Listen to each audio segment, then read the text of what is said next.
In less than 6 minutes, this guy took out more than half of the class.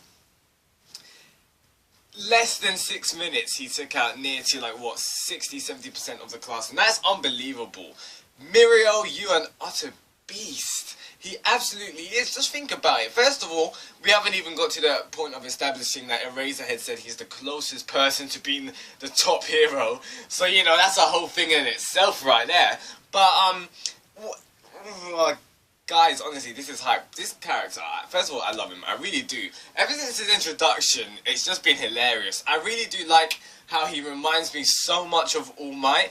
Now, I don't know if that is criteria to be the top hero, but he really does give me All Might vibes, especially like in his comic character. And the way he came into the class and he was just like, it's going to be a journey of, and then he's just waiting for everyone to respond. It was just like hilarious. It really did remind me of All Might when All Might first comes in and he's just like, I'm walking in like a normal person.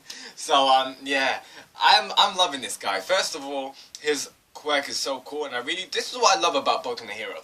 Boku no Hero is the series where it doesn't tell you the Quirk at the start. First of all, it's all speculative. You can only see, judging from the panels, you can only guess. And then when we do find out, the other opponents don't know. It's always like the narrator tells us. So that's why I really do love about Boku no Hero, and especially with this Quirk. So I said in a previous review, it seems like he can phase through objects, like his intangibility. It seems like he's got an intangible Quirk because he's standing there and his clothes just fall off and he's just like, and his clothes fall off like that. So it really got me hilarious, and it was her reaction. Come on, man, what's her name again? Earphone Jack girl. Her reaction, flipping it, Jiro, I believe. Her reaction to seeing Tintin Mirio, it was just like her face, like it's like she saw life itself, like her jaw just dropped. It was so hilarious when I saw that. And then he was just like, what was his response? He was like, oh sorry, you know, just the fine-tuned adjustments like that, just readjusting himself. That made me cry. It was so hilarious. But it just got me hyped because just seeing throughout this whole chapter, he's just talking and he's chilling. Like, Todoroki's coming in there.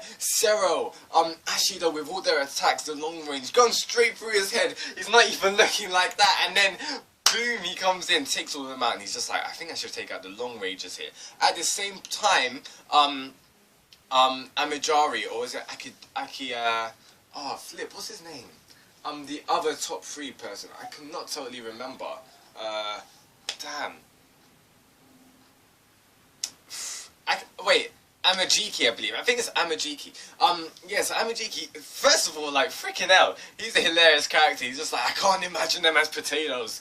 And he just turns around and puts his face on the wall, which was pretty hilarious. But basically, this chapter shows us this big 3, they're a class of comical characters. They really are. They've got such extravagant personalities, such eccentric personalities. It's just hilarious, to be honest. And what got me so hyped, I was reading the first page, and it says, I believe it said, the top 3. I don't know if it said the most likely to be the big 3 or something like that. It was like the big 3, the closest to becoming the top 3 heroes, or something like that, or the pro 3 heroes. Something like that. So what does this, I'm not sure if this is rules, but maybe it just goes without saying, like, it's not an unspoken rule kind of thing, but those who are the big 3, those who are the top of UA, obviously because UA seems to be like the best school for professional heroes, those who are at the top of UA, they kind of become like at the top of the pros kind of thing. Because bear in mind, All Might did go to UA, so did Endeavor, so did Best Genist, and they're in the top 5. We don't know about number 3. I'm not sure about Edgeshot, if Edgeshot went to UA. Maybe he did, because when they were all there with UA and they were for the undercover ambush, they were, Best Genius was just like, we're all alumni of UA, we have to come.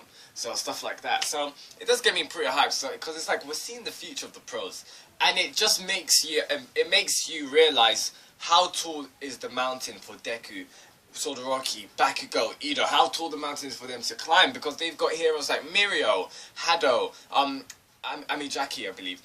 They've got these kind of guys who are miles ahead of them, like absolutely miles. You need to bear in mind, which got me hyped at first, is because first of all, they're all students. they all go to the same school, and the way that they were talking to Class 1A was like they were kids. The way that they were talking was like they were students and Class 1A was kids. And Jackie was just like, I'm probably saying his name wrong, so I do apologize. I really do. But he's just like, oh, you should just give them a talking to. You don't want them not to get up forever and all that kind of stuff. And then the way Tintin, obviously Mirio was talking, he was just like, you kids, you first years truly are energetic, aren't you? And he was just like, come at me. And I was just like, yo, this is hype. I really did not see this coming. I really did not see like a showcasing of all of, like, just this a battle, a straight out feud against these two. Like, honestly, it was so hype. And what got me amazing was the artwork in this chapter was totally beautiful. So it was so vivid and dynamic, like I was freaking watching an anime. It was just amazing. Especially Deku's stance. He was just like charging himself up and he was just like, we're ready for this. So I was just like, yo, that was lit. Like, it was so sick, you know, when it's lit when they slam the foot down. Like, they bring themselves up and they slam their foot down. You know it's about to go down when they're like charging up their energy. It's just so lit. But either way, we see at the end of this chapter, as I said from the start of the review, like, what, 70% of the class has been taken out. It's so cute how Kaminari and Jiro are, like, tied together. Is that Bicero's tape? Because that, if it is, man, Mirio is even more of a beast than I imagined. But either way, a lot of the class has been taken down, and the only characters which we see standing is Deku, Ida, Kirishima, Sato, and, It's only 4 people. Wow. We don't know about the whereabouts of Todoroki. I didn't really see Todoroki lying down on the ground, so maybe he's there. Bear in mind, Bakugo is still on house arrest, so he's not showcasing this. He must be so salty right now. But let's not digress. So Deku, Ida, Kirishima, and Sato. I believe it's just those 4 standing. It's a cool mix. It really is. First of all, it's not the ones that you'd imagine. It's not like Tokiyami, all those kind of people. Honestly, Ida has been left in the limelight. Ida has not been on the front stage. He has not had his solo in some time. So honestly, I'm quite glad to see Ida still standing up. I want to see more of him. I want to see more of his developments, of his quirk. Also, I'm quite happy that Kirishima, I'm actually happy for Kirishima in this chapter. He was coming in. Obviously, you gotta understand, Kirishima's a bold guy. So he's gonna come in and he's like, oh, look, I'm gonna do this. He's all heroically. He's kind of like a stereotypical hero. So of course he would say something like that. So I really did like how him and Deku were the first to go and say stuff. I'm happy that he's still standing because I'd like to see all of those 4 kind of work together. Bear in mind, Eraserhead's allowing this, so I'm wondering how easy Mirio must be going on them. Bear in mind, Mirio, if Mirio went 100%, these guys would be like, it's a wrap for them.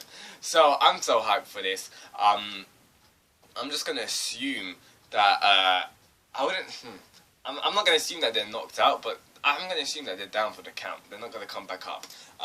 But who knows? Maybe they will. Maybe they'll get back up. I'm not really sure. Bear in mind, this is like a little training thing. It's basically a showcasing of how powerful the big 3 is. Because bear in mind, they just come in out of nowhere, and Class 1A is just supposed to believe like they're the top. They're gonna be the ones who will be the top 3 pro heroes. They're gonna be the ones who will be the future symbols, pillars of society, stuff like that. So obviously we had to have a showcasing, not just for Class 1A, but also for us as well, because we had to see that greatness in it. So yeah, now more of Mirio's character, because the way it ended in the chapter, Amajaki is talking about, obviously with his head still to the wall, so that's kind of funny. He's talking about it, and he's like, you should not envy his quirk, you should envy his skill. He said something along the lines of that, and basically, you gotta understand is Mirio's quirk is not hacks. It really isn't. It is to a degree, but it's not his quirk which makes him amazing. It's kind of similar to Best Genius. Best Genius quirk was not it wasn't his quirk that made him amazing, that made him so powerful. It was the time he put in, the effort he put into training his quirk. That's what made him to become the top 4th hero, the 4th best hero. And that's kind of similar to Mirio. Mirio's quirk is not like the most extravagant, it's not the most powerful quirk alive in existence. But it's his training that he's done with it. He's trained his quirk to such a degree where he's able to use it. He doesn't just rely on his quirk. If you see about it, his maneuverability, he's using all his physical skills in conjunction with his quirk, and that's what's quite powerful. Bear in mind, it looks like he was holding his breath. I may be incorrect now. If you're saying, hang on, Sam, how's he holding his breath? He was talking. Well, you can hold your breath whilst you're still talking. For example, I cannot breathe right now. I'm just exhaling. So maybe it kind of works like I think I said it a little bit fast, but basically I think Mirio's quirk works on inhaling, and it probably means that as long as he doesn't inhale, then he can intangibles. Because you see it when his clothes are falling off, he's got like. He's like that, like he's holding a little bit of air in his mouth. So it seems like he has to hold his breath for this to work, or maybe he just has to stop inhaling for his quirk to be activated. I'm not really sure, but it does give you a lot of. It's very typical of a quirk in Boku no Hero. Imagine this, because I really did like the introduction of it, because obviously his student, he was saying how it's not, you shouldn't envy his quirk. You should envy his power, his skill, his ability. Because it's true. If you think about it, imagine when Mirio first got his quirk.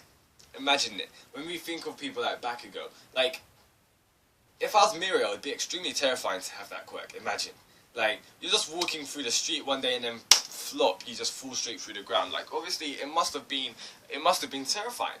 It must have. So it shows you he must have gone to so much an extent to train his quirk. It also, it gets dropped, it gets hinted that he was trained by a hero, he was cultivated by this hero during his internship. Now we don't know what hero it is. I'm going to go out on a limb and assume that is a pro we know.